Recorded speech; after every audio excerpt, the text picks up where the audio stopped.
Hello વિદ્યાર્થી મિત્રો, Gujarat engineering એકેડમીમાં તમારું સ્વાગત કરી. તો આપણે એન્વાયરમેન્ટ અને તેનું ટકાઉપણું જે સબ્જેક્ટ છે ES બરાબર, એનો ચેપ્ટર નંબર 2 જોવાના અહીં પ્રદૂષણ અને તેના પ્રકાર બરાબર, એટલે કે પોલ્યુશન એન્ડ ઇટ્સ ટાઈપ્સ બરાબર. તો આપણે આ IMP પ્રશ્ન છે એ કવર કરશે બરાબર, જે GTU એક્ઝામમાં અને મિડમાં પણ હશે. તો પહેલાં આપણે જોવા જઈએ કે પોલ્યુશન એટલે કે પ્રદૂષણની વ્યાખ્યા બરાબર, આ ઘણીવાર પૂછાતી હોય GTUમાં. પછી એમ કે તેના પ્રદૂષણ થવાના કારણો અથવા એને રોકવા માટે શું કરવું, બધું પ્રશ્ન પૂછાઈ શકે બરાબર. તો આપણે જોઈએ કે પર્યાવરણના 3 મુખ્ય ભાગો હવા છે, પાણી અને જમીનની ભૌતિક, રાસાયણિક કે જૈવિક સ્થિતિમાં કોઈ પણ અનિચ્છનીય ફેરફાર થાય અને જેનાથી પ્રકૃતિના વિવિધ જીવોના જીવન અને ગુણધર્મોમાં નુકસાનકારક ફેરફાર થાય બરાબર, તો તેને આપણે પોલ્યુશન એટલે કે પ્રદૂષણ કહીએ બરાબર. તો સિમ્પલ પ્રદૂષણની વ્યાખ્યા થઈ. રેડી? તો પ્રદૂષણ થવાના કારણો પૂછી શકે બરાબર. તો એક તો કુદરતી રીતે થતા હોય છે અને બીજા માનવ સર્જિત એટલે કે આપણા દ્વારા થતા હોય છે. તો જો આની અંદર આપણે જોવા જઈએ જ્વાળામુખી ફાટવો બરાબર, પછી આવે ધરતીકંપ છે, વાવાઝોડું છે, ધૂળ, UV રેડિયેશન, પછી કાર્બનિક પદાર્થનું ખવણ, આ બધા છે એ કુદરતી રીતે થતા હોય છે બરાબર. આમાં આપણે કાંઈ દખલગીરી નથી કરતા. માનવ સર્જિત દ્વારા થતા હોય કોમર્શિયલ પ્રવૃત્તિ છે, ઔદ્યોગિક પ્રવૃત્તિ છે બરાબર, એનો ગેસ તે ધુમાડો છે, એના કારણે પ્રદૂષણ થતી હોય છે હવા. વસ્તી વધારો છે, શહેરીકરણ છે, જંતુનાશક અને કીટનાશકો, સેન્દ્રીય રસાયણો, વાહનોના ધુમાડો, સ્ફોટકો અને યુદ્ધ અને બાંધકામ પ્રવૃત્તિઓ, આ વગેરે બધી પ્રવૃત્તિ છે કે જેના દ્વારા માનવથી થતી એવી પ્રવૃત્તિ છે કે જેના લીધે માનવ સર્જિત પ્રદૂષણ થાય. પ્રદૂષક એટલે શું થશે કે એવો પદાર્થ કે જેનું પર્યાવરણમાં નુકસાનકારક થયું હોય, જે પ્રજાતિઓને ફૂડ ચેઇનમાં ફેરફાર કરી તેમના વિકાસને ઘટાડે કે ઝેરી હોય અને પ્રજાતિઓના શ્વાસ માટે જોખમકારક હોય તેવા પદાર્થને પ્રદૂષક કહેવાય છે બરાબર. આ વ્યાખ્યા થઈ ગઈ સિમ્પલ. પછી આપણે એક્ઝામ્પલ તરીકે લઈ તો ધુમાડો એટલે કે સ્મોક આવશે બરાબર. પછી આવશે ઘરગથ્થુ વેસ્ટ વોટર છે બરાબર, એમાં આવી શકીએ તે જ દીધેલી વસ્તુઓ બરાબર. પછી એનું આપણે ક્લાસિફિકેશન જોવાના છે. રેડી? ક્લાસિફિકેશન ઘણીવાર પૂછાતું હોય અથવા એમ પણ ક્વેશ્ચન પૂછી શકાય કે વ્યાખ્યા આપો અને ક્લાસિફિકેશન સહિત બરાબર. તો તમારે એક વ્યાખ્યા આપી, પ્રદૂષણની વ્યાખ્યા આપો અને વર્ગીકરણ સાથે, અથવા કોઈ પણ એમ કહે કે પ્રકાર લખો ને કોઈ પણ એક સમજાવો. દાખલા એક્ઝામ્પલ તરીકે ક્લાસિફિકેશન ઓફ પોલ્યુશન છે, તો પ્રદૂષણના પ્રકાર છે એના આધારે જે પ્રદૂષકો વાતાવરણમાં જે સ્વરૂપે ભળેલા હોય તે જ સ્વરૂપે રહે, તેમાં ફેરફાર ન થાય, તેને પ્રાથમિક પ્રદૂષણ કહેવાય બરાબર. તો તમારી વ્યાખ્યા થઈ. એક્ઝામ્પલ તરીકે ધુમાડો છે બરાબર, ધૂળ છે, રાખ છે, હાઇડ્રોકાર્બન છે, આ બધા જ્યારે વાતાવરણમાં ભળે ત્યારે જે સ્વરૂપે હોય એ જ સ્વરૂપે રહે, એમાં કોઈ ચેન્જ થતો નથી. દ્વિતીય પ્રદૂષણની વાત કરી, પ્રાથમિક પ્રદૂષકો કે અન્ય પદાર્થો સાથે રાસાયણિક પ્રક્રિયા કરી બદલાય છે તેને દ્વિતીયક પ્રદૂષણ કહેવાય. જે બદલાય છે ને એને આપણે દ્વિતીયક પ્રદૂષણ કહી શકીએ બરાબર. અને જે નથી બદલાતા અથવા જે મૂળ પોતાના સ્વરૂપે રહે છે એને પ્રાથમિક કહી શકીએ. તો આમાં CO3 આપ્યું છે, ઓઝોન આપ્યું છે, કીટોન છે અને PAN બરાબર. આ એના એક્ઝામ્પલ થયા. પછી મટીરિયલના આધારે વર્ગીકરણ જોવા જઈએ આપણે તો જૈવિક વિઘટન થાય તેવા આવશે અને જૈવિક વિઘટન ન થાય તેવા આવશે. પ્રદૂષકોનું બેક્ટેરિયા વડે જૈવિક વિઘટન થાય તેને જૈવિક વિઘટન પામતા પ્રદૂષકો કહી શકીએ છીએ. રેડી? તેમાં એક્ઝામ્પલ તરીકે આપણે જોવા જઈએ તો ગંદુ પાણી છે બરાબર, એ એક આવશે. રેડી? લાકડું આવશે, કાગળ, એ વગેરે તમે એક્ઝામ્પલ તરીકે કોઈ પણ બે યાદ રાખી શકો. રેડી? જૈવિક વિઘટન છે એની અંદર જોવા જઈએ જે પ્રદૂષકોનું બેક્ટેરિયા વડે જૈવિક વિઘટન થતું નથી તે આ પ્રકારના પ્રદૂષકો છે. આ વિઘટન થતું નથી, અહીંયા થાય છે. રેડી? DDT આવશે એક્ઝામ્પલ તરીકે, E-વેસ્ટ આવશે, પોલિથીન બેગ છે એટલે કોથળી છે જે આપણે યુઝ કરતા હોય, કાચ છે, પ્લાસ્ટિક વગેરે. પર્યાવરણ પ્રદૂષણના પ્રકાર, ટાઈપ્સ ઓફ એન્વાયરમેન્ટલ પોલ્યુશન બરાબર, આ ઘણીવાર GTUમાં પૂછાતું હોય. રેડી? અને અહીંયા જે કેટલી વાર પૂછાઈ ગયું પણ લખેલું છે. પેલા હવાનું પ્રદૂષણ તમને ખ્યાલ હશે પ્રમાણે થતું હશે, પછી જમીનનું થાય બરાબર, ને પછી પાણીનું, અવાજનું અને ઉષ્માનું. રેડી? આમાં તમે આ બે તો ભણી ગયા. સંઘનું પ્રદૂષણ અને ઉષ્માનું પ્રદૂષણ બરાબર. આ 5 કે 4 6 ટોટલ છે ટાઈપ બરાબર, કે જે પ્રદૂષણના ટાઈપ તરીકે તમારે ભણવાના છે બરાબર.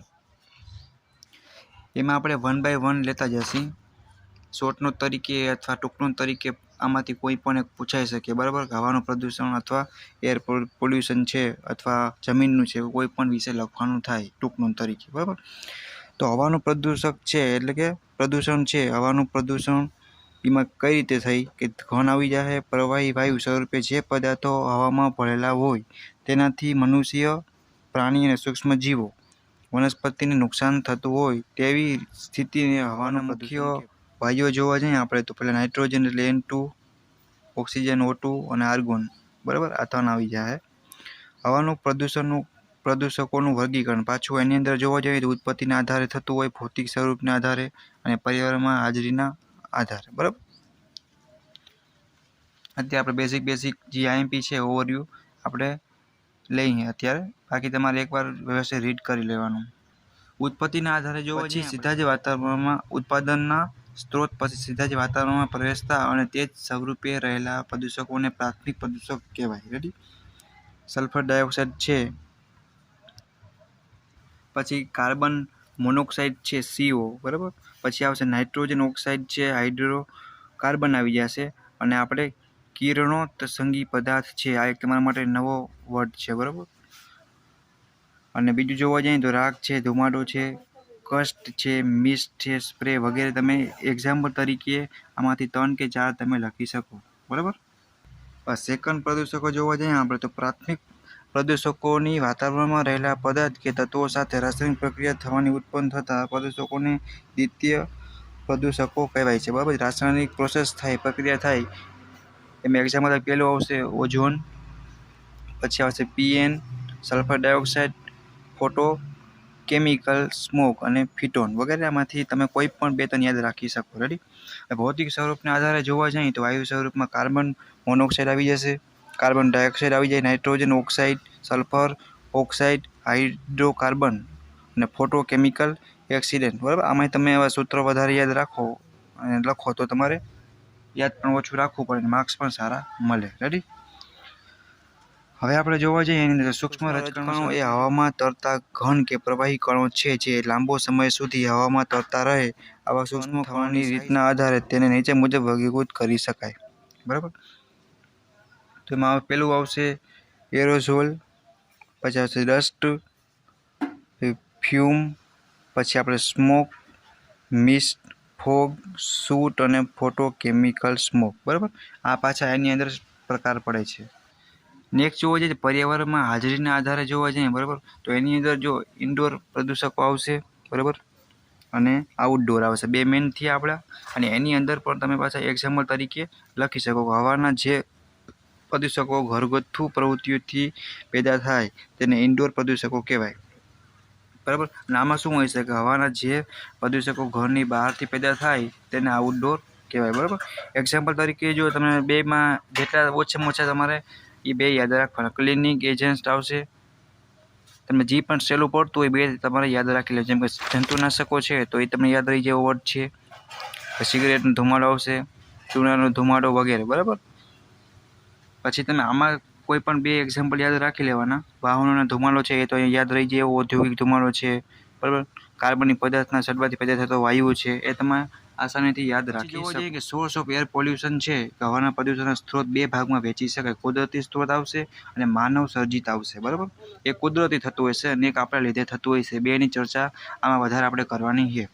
તો જોવા જઈએ કે વાતાવરણમાં થતી રાસાયણિક પ્રક્રિયા, જ્વાળામુખીની રાખ અને ધુમાડો, જંગલની આગ પેદા થતો ધુમાડો અને ગ્રીન હાઉસ વાયુ, ધૂળના તોફાનો, કાર્બનિક પદાર્થનું વિઘટન થવાથી પેદા થતા વાયુઓ, બરાબર. આમાં તમે ઓછામાં ઓછા 3 કે 4 યાદ રાખી શકો. મેક્સિમમ જે પ્રમાણે માર્ક્સ પૂછાય આપણો પ્રશ્ન એ મુજબ તમારે લખવાનું થાય. 2 માર્ક્સમાં પૂછાય તો એ રીતે લખવાનું, 7ના પૂછાય તો એ રીતે લખવાનું, બરાબર. માનવ સર્જિત સ્ત્રોત જોવા જઈએ તો સૌથી પહેલાં તો વાહનનો ધુમાડો આવશે, જે કાર્બન મોનોક્સાઇડ, કોલસો, લાકડું, ઓઇલ, LPGના દહનથી પેદા થતા ગેસીસ એટલે કે વાયુ, બરાબર. ઉદ્યોગો છે, કારખાનામાંથી ઉત્સર્જિત થતો વાયુ આવશે. થર્મલ પાવર પ્લાન્ટમાંથી ઉત્સર્જિત CO2, ન્યુક્લિયર પાવર પ્લાન્ટના વાયુ આવી જાય. ખેતીવાડીમાં રાસાયણિક ખાતર અને જંતુનાશકના ઉપયોગથી આવી જાય. ઈંટો, સિમેન્ટ, બનાવતી વખતે શહેરીકરણ, ઔદ્યોગિકરણ આવશે, જંગલનો વિનાશ થાય, ખાણકામ છે અને વિમાનો વગેરે. બરાબર, તમે કોઈ પણ 5 કે 4 હવાના પ્રદૂષણને નિયંત્રણમાં રાખતા સાધનો છે, ઇક્વિપમેન્ટ છે, જે આવડી આપણે જો આ ઘણીવાર પૂછાય. બરાબર, ગ્રેવિટી સેલિંગ ચેમ્બર આવશે, cyclone separator, electrostatic precipitator, fabric filters અને વેટ સર્બર્સ. થોડાક નામ હાર્ડ છે પણ તમારે યાદ રાખી લેવાના. બરાબર, ગ્રેવિટી સેટલિંગ ચેમ્બર છે એની આકૃતિ આપી છે. તમને અગાઉ જણાવ્યું મુજબ આકૃતિ આવે એટલે કે ફિગર એ તમારે પહેલાં યાદ રાખવાની ટ્રાય કરવાની. બરાબર, પછી તમારે એના ઉપરથી થિયરીના પોઈન્ટ આઈએમપી હોય એ તમારે બનાવી અને લખી નાખવાના. રેડી, બધું આપણે લખવાનું નથી, એટલીસ્ટ એમાં માગી હોય એ મુજબ જ લખવાનું. રેડી, હવે એવું જ બીજું પ્રદૂષણ થતું હોય પોલ્યુશન, પાણીમાં કોઈ પણ પદાર્થ ઘન હોય, પ્રવાહી કે વાયુ સ્વરૂપે પ્રવેશી પાણીની ગુણવત્તા બગાડે અને પાણી સ્વાસ્થ્ય તેમજ અન્ય ઉપયોગ માટે ખતરારૂપ બની જાય છે તો તેને કેવું પ્રદૂષણ કહેવાય? પાણીનું પ્રદૂષણ કહી શકાય. રેડી, જો આપણે આ વ્યાખ્યા આપી તમને આ યાદ રહે તમે આ પણ યાદ રાખી શકો. બરાબર, પાણીના મુખ્ય પ્રદૂષકો ક્યાં ક્યાં છે? સૌથી પહેલાં વિવિધ રાસાયણિક સંયોજન આવશે, કેમિકલ આવશે. બરાબર, એના જે રાસાયણિક છે સંયોજન એ. પછી ઓઇલ આવશે, કાર્બનિક પદાર્થ આવશે, ગટરનું ગંદુ પાણી, વરસાદના પાણીમાં ભરેલા વાયુઓ એટલે કે SO2 NO2. બરાબર, જંતુનાશક દવાઓ આવી જાય. પછી જોવા જઈએ તો તત્વ છે એટલે કે એલિમેન્ટ, કાપ છે, ઔદ્યોગિક ગંદુ પાણી, થર્મલ પાવર પ્લાન્ટ અને અન્ય ઉદ્યોગનું ગરમ પાણી આવી જશે, રાસાયણિક ખાતરો, વાયર, બેક્ટેરિયા, ફૂગ, લીલ આદિ જંતુ. બરાબર, કીટાણુ વગેરે. આના લીધે મુખ્ય પ્રદૂષક છે જે પાણીના પ્રદૂષણ કરે છે. રેડી, એની અસર થઈ આવે પાણીના પ્રદૂષણની અસર છે, ઇફેક્ટ થતી હોય વોટર પોલ્યુશનની તો સૌથી પહેલાં તમને આપી બેક્ટેરિયા, લીલ, ફૂગ, વાયરસ છે, સીસ્ટ, ક્લે, ઓઇલ, ફીણ વગેરે. રેડી, અને આજી સાઈડ જોવા જઈએ તો ધનભાર રાસાયણિક તત્વ છે, ઋણભાર રાસાયણિક તત્વો, કાર્બનિક પદાર્થ, વાયુઓ વગેરે. રેડી, પછી જો ઇફેક્ટ ઓફ વોટર પોલ્યુશન, પાણીના પ્રદૂષણની અસર છે એ આપણે ક્યાં ક્યાં જોવા મળે તો નદી તેમજ સપાટીય જળ સ્ત્રોતનું પ્રદૂષણ થાય, ભૂગર્ભ સ્ત્રોતોનું પાણીજન્ય રોગોમાં ખૂબ જ વધારો થાય, ખોરાક શૃંખલામાં ઝેરી પદાર્થનું પ્રમાણ વધે. બરાબર, પછી પાણી જૈવિક સૃષ્ટિનો ક્રમ નાશ થાય, મત્સ્ય ઉત્પાદનોમાં ઘટાડો થાય, નદી, તળાવ, કૂવા વપરાશ માટે નકામા બની જાય છે, પ્રદૂષિત પાણીથી કૃષિ છે જે ઉપર ખરાબ અસર થાય. રેડી, અને પ્રદૂષિત પાણીની સમુદ્રના નિવેશન તંત્ર ઉપર પણ ખરાબ અસર થાય છે. રેડી, અને પ્રદૂષિત પાણીથી અનેક માછલાઓ અથવા સમુદ્રી જીવો પાણીથી જીવોનું રોગ પ્રતિકારક શક્તિ ઘટે છે. રેડી, નેક્સ્ટ આઈએમપી પ્રશ્ન જોઈએ તો ઘન કચરાનું વ્યવસ્થાપન આવશે, સોલિડ વેસ્ટ મેનેજમેન્ટ. બરાબર, આ પણ ઘણીવાર પૂછાયેલો પ્રશ્ન છે. તો ઘન કચરો છે દ્વારા ત્યાગ દેવામાં આવેલો એટલે કે ત્યાગ ટૂંકમાં ફેંકી દેવામાં આવેલા બધા જ ઘન તેમજ અર્ધ ઘન પદાર્થને ઘન કચરો કહેવાય. રેડી,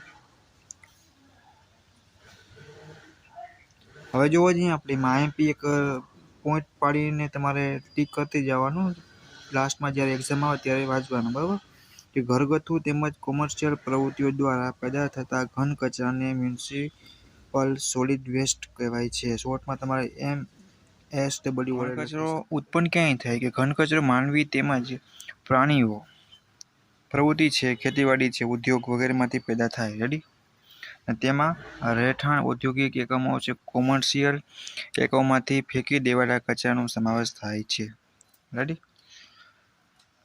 અને હેતુ શું છે? ઓબ્જેક્ટિવની વાત કરીએ આપણે, ત્યજી દેવાયેલા ચીજો રહેઠાણ વિસ્તારમાંથી સમસ્યા દૂર કરવી, રોગોનો ફેલાવ અટકાવવો, આગ લાગવાનું જોખમ ઘટાડવું, કાર્બનિક પદાર્થના વિઘટનથી પેદા થતું દુર્ગંધ ફેલાતી રોકવી. બરાબર, રિફ્યુઝનો નિકાલ એવી રીતે કરવો કે જેથી પર્યાવરણને જોખમ ઓછું થાય. તો એની પ્રવૃત્તિ છે આપણે એ જોઈ લઈએ અત્યારે સોલિડ વેસ્ટ મેનેજમેન્ટની પ્રવૃત્તિઓ. બરાબર, એમાં આપણે જોવા જઈએ તો પહેલાં પ્લાનિંગ કરવાનું, ડિઝાઇન છે, ફાઇનાન્સિંગ છે, કન્સ્ટ્રક્શન ને ઓપરેશન. બરાબર, સગવડો જોવા જઈએ આપણે તો કલેક્શન છે, ટ્રાન્સપોર્ટેશન છે, પ્રોસેસિંગ છે, રિસાયકલિંગ છે, ડિસ્પોઝલ. બરાબર, આટલી વસ્તુ પ્રોસેસમાં આવે કેની મેનેજમેન્ટ કેની તો સોલિડ વેસ્ટની. રેડી, તો કેટલીક આઈએમપી એવી વ્યાખ્યા છે ડિફાઇન. બરાબર, તો આપણે એ જોઈ લઈએ કે ગાર્બેજ છે કે બધા જ ખાદ્ય પદાર્થમાંથી પેદા થતા સડો લાગે તેવા કચરાને ગાર્બેજ તરીકે યાદ રાખી શકે. બરાબર. સનેલું અનાજ છે, સડેલા ફળો છે, બગડેલા શાકભાજી, માંસ વગેરે તમે એક્ઝામ્પલ તરીકે લઈ શકો. રેડી. રબીશની વાત કરીએ કે સડો ન લાગે તેવા ઘન કચરાને રબીશ કહેવાય છે. સળગે તેવા એની અંદર જોવા જઈએ તો કાગળ છે, લાકડું, ન સળગે તેવામાં લોખંડ છે, કાચ છે, સિરામિક, ઈંટો, કોકીટ વગેરે. રિફ્યુઝની વાત કરી કે સોસાયટી એટલે કે દ્વારા ફેંકી દેવાયેલા બધા જ પ્રકારના ઘન કચરાને રિફ્યુઝ કહેવાય છે. બધા જ પ્રકારનો એમાં સોલિડ છે, ઘન છે, બધો પ્રકારનો કચરો આવી જતો હોય છે. રેડી. જેમાંથી માનવીય મળનો પણ સમાવેશ થતો નથી, એ પણ એક સમાવેશ નહીં થાય. રેડી. એક્ઝામ્પલ તરીકે તમે કોઈ પણ બે યાદ રાખી શકો. એ ઓક્સિજન દ્વારા કાર્બનિક પદાર્થનું એનોબેરિક વિઘટન થવાની ક્રિયાને આપણે શું કહી શકીએ? કોહવાઈ જવું કહી શકીએ છીએ. રેડી. પછી સોલિડ વેસ્ટમાં જૈવિક વિઘટન ન થઈ શકે તેવા હાનિકારક પદાર્થ પણ હોય છે, જેવા કે પ્લાસ્ટિક છે, દવાઓ, રંગો, જંતુનાશક છે, સેનિટરી છે, નેપકિન છે વગેરે તમે લઈ શકો છો. રેડી. પછી ઘન કચરાનું વર્ગીકરણ કરી એની અંદર શું આવશે કે મ્યુનિસિપલ સોલિડ વેસ્ટ આવશે, ઇન્ડસ્ટ્રીયલ સોલિડ વેસ્ટ છે, એગ્રીકલ્ચર છે, જોખમી સોલિડ વેસ્ટ છે, બાયોમેડિકલ છે, ઈ વેસ્ટ છે. રેડી. એટલે તમે ટાઈપ્સ અથવા ક્લાસિફિકેશન સોલિડ વેસ્ટના કહી શકાય. આ પણ માર્ચ 2020ની જીટીયુ એક્ઝામમાં પૂછાયેલો પ્રશ્ન છે કે ઘન કચરાના સ્ત્રોત કયા છે અને કયા કયા. તો પહેલા તો રહેઠાણ વિસ્તાર આવશે, ઔદ્યોગિક વિસ્તાર છે, એની અંદર તમે જોવો તો કેમિકલ છે, મેટલ છે, બરાબર વગેરે તમે સ્લેગ વગેરે લઈ શકો. ખેતીવાડીની પ્રવૃત્તિ આવી જાય, દવાખાના અને લેબોરેટરી આવી જશે, ન્યુક્લિયર પાવર પ્લાન્ટ પણ આવી જશે, થર્મલ પાવર પ્લાન્ટ છે, બાંધકામ પ્રવૃત્તિઓ છે, બરાબર એ બધું આવી જાય. તમારે ડીપમાં પૂછાય લિસ્ટ બનાવવાની કીએ તો તમારે એટલીસ્ટ આ બધાના નામ લખવાના થાય છે સાથે સાથના. બરાબર. લાક્ષણિકતા જોવો છે કેરેક્ટરિસ્ટિક ઓફ સોલિડ વેસ્ટની. તો ઘન કચરાની ભૌતિક લાક્ષણિકતાઓ કઈ કઈ છે? કે ઘન કચરાની ભૌતિક લાક્ષણિકતામાં તેમાં રહેલા વિવિધ ઘટક પદાર્થ જેવા કે રબર છે, કાગળ, કાચ, મેટલ વગેરેનું પ્રમાણ નક્કી કરવામાં આવે. બરાબર. આ પણ એટલો જ આઈએમપી પ્રશ્ન છે આપણા માટે. બરાબર. તો જો અવાજનો સિમ્પલી આપણે જોવા જઈએ તો સમજવા માટે શું કહી શકાય કે ઘોંઘાટ એટલે અણગમતો, આપણે જે ગમતો ના હોય એવો અવાજ જોઈ ઘોંઘાટ થતો એને આપણે અવાજ કહીએ. બરાબર. તો જે આવા સજીવોમાં શારીરિક કે માનસિક અણગમો એટલે નથી ગમતો કે તણાવ ઉત્પન્ન કરે, વ્યક્તિગત કે સામૂહિક કાર્યમાં, વાતચીતમાં અવરોધ ઉત્પન્ન કરે, ઊંઘમાં કે આરામ કરવામાં ખલેલ પહોંચાડે, તેને ઘોંઘાટ અથવા અવાજનું પ્રદૂષણ કહી શકીએ છીએ. આપણે જે નથી ગમતો એવો અવાજ એટલે કે આપણે બધી વાતમાં તકલીફ આપતો હોય, બરાબર, વાતચીત કરતા હોય, સૂતા હોય કે કોઈ પણ વર્ક કરતા હોય, વાંચતા હોય ત્યારે પણ ડિસ્ટર્બ કરે આપણે, એને અવાજનું પ્રદૂષણ કહી શકીએ સિમ્પલી. બરાબર. પ્રેઝન્ટેશન તરીકે એની આકૃતિ પણ આપી છે સાઉન્ડ. બરાબર. આ ડિસ્ટન્સ છે. તમારે ફિગર જ્યારે દોરવાની થાય ત્યારે પ્રોપર પેન્સિલથી અને થોડી ઘાટી દોરવાની અને હેઠે તમારે બ્લેક પેનથી નામ લખવાનું. બરાબર. આ ખાસ વસ્તુ કરવાની. આ ત્રણ વ્યાખ્યા તમે ભણી ગયા છો. બરાબર. અત્યારે પણ જરૂરી છે. બે પાસેના ઘન કે ઋણ દબાણની ટોચ વચ્ચેના અંતરને તરંગ લંબાઈ કહી શકાય. અને બે પાસેના ઘન કે ઋણ દબાણની ટોચ, બરાબર, ને ટી વડે પણ શોર્ટમાં દર્શાવી શકીએ. આવર્તનની વાત કરી ફ્રીક્વન્સી અને શોર્ટમાં એફ વડે. બરાબર. અને સૂત્ર પણ આપ્યું છે કે માધ્યમના નિશ્ચિત બિંદુ પરથી 1 સેકન્ડમાં પસાર થતા તરંગોની સંખ્યાને આવર્તન કહેવાય છે. એનો હર્ટ્ઝ છે એ એસઆઈ એકમ છે. બરાબર. ધ્વનિ વેગ જોવા જાય તો ધ્વનિ વેગ એટલે શું થશે કે જે ગતિથી ધ્વનિ તરંગ માધ્યમમાંથી પસાર થાય તેને ધ્વનિ વેગ કહે છે. બરાબર. ડેસિબલ માપની વાત કરી તો અવાજ ઉત્પન્ન થતા કેન્દ્રથી કોઈ પણ સ્થળે આવેલા બિંદુને ગતિની લંબ દિશામાં 1 સેકન્ડમાં આવતો અવાજની શક્તિ છે જેની ધ્વનિની તીવ્રતા કહેવાય છે.